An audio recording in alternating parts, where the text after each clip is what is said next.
തിരുവനന്തപുരം ജി.വി. രാജ sports സ്കൂളിലെ ഹോസ്റ്റലിലെ വിദ്യാർത്ഥിനികൾക്ക് നരകയാതന. കഴിഞ്ഞ 15 ദിവസമായി ഹോസ്റ്റലിൽ വെള്ളമോ വെളിച്ചമോ ഇല്ലാതെ പെൺകുട്ടികൾ കടുത്ത ദുരിതത്തിലാണ്. പരാതിപ്പെട്ടാൽ തങ്ങളെ ശാരീരികമായി ഉപദ്രവിക്കുന്നതായും കുട്ടികൾ റിപ്പോർട്ടറോട് വെളിപ്പെടുത്തി. Reporter exclusive.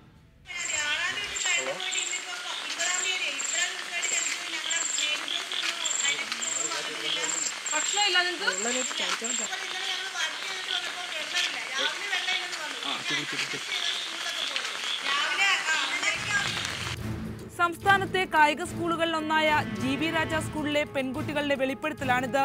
ഹോസ്റ്റലിന്റെ 3ാം നിലയിൽ നിന്ന് ഇവർ പറയുന്നത് ഞങ്ങൾ കേട്ടുവെന്ന് ഉറപ്പില്ലാത്തതിനാലാവാം അവിടുത്തെ പ്രശ്നങ്ങളെക്കുറിച്ച് എഴുതിയ കുറിപ്പ് ഞങ്ങൾക്ക് താഴേക്ക് എറിഞ്ഞു തന്നത്.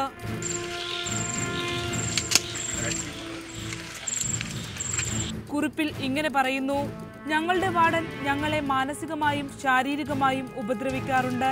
6-ാം തീയതി മുതൽ ഇത്രയും ദിവസമായിട്ടും ഇവിടെ കറണ്ടില്ല. അധികൃതർക്ക് ഞങ്ങളുടെ കാര്യത്തിൽ യാതൊരുവിധ ശ്രദ്ധയുമില്ല. ഇന്നലെയും ഇന്നും ഞങ്ങൾക്ക് ഫുഡ് വൈകിയാണ് വന്നത്. ഇന്നലെ മുതൽ ഇവിടെ വെള്ളവുമില്ല. ഒട്ടും സുരക്ഷിതമല്ലാത്ത സാഹചര്യത്തിലാണ് പെൺകുട്ടികൾ ഇവിടെ കഴിയുന്നതെന്ന് രക്ഷിതാക്കൾ പറയുന്നു. രക്ഷിതാക്കളുടെ വാദം പരിസരവാസികളും ശരിവെക്കുന്നു. ഇപ്പം പിന്നെ ഈ കറണ്ടും കൂടി ഇല്ലാതെ അവർക്ക് ഒട്ടും ഉറങ്ങാൻ പറ്റുന്നില്ല. കൊതുകടിയും കറണ്ട് വെള്ളവും ഇല്ല. ശബ്ദം കേൾക്കാനുണ്ട്. ഇവിടെ പല ദിവസവും പല പ്രശ്നങ്ങളും ഉണ്ടായി ഞങ്ങൾ ഇതുപോലെ ഇറങ്ങിയിട്ടുണ്ട്. വിവരം ടെലഫോണിലൂടെ സ്കൂൾ ഹെഡ് മാസ്റ്ററോട് ചോദിച്ചപ്പോൾ അറിയണമെങ്കിൽ തന്റെ നാടായ കോഴിക്കോടേക്ക് എത്താനായിരുന്നു ധാർഷ്ട്യത്തോടെയുള്ള മറുപടി. അധികൃതരുമായി സംസാരിക്കണമെന്ന് ഞങ്ങൾ ആവശ്യപ്പെട്ടപ്പോൾ മെയിൽ വാർഡൻ ഒളിഞ്ഞു നിന്നതല്ലാതെ ഞങ്ങൾക്ക് മുന്നിലേക്ക് വന്നതുമില്ല. കായിക രംഗത്ത് ഇന്ത്യയുടെ യശസ് ഉയർത്തേണ്ട ഭാവി താരങ്ങൾക്കാണ് ഈ ദുരവസ്ഥ.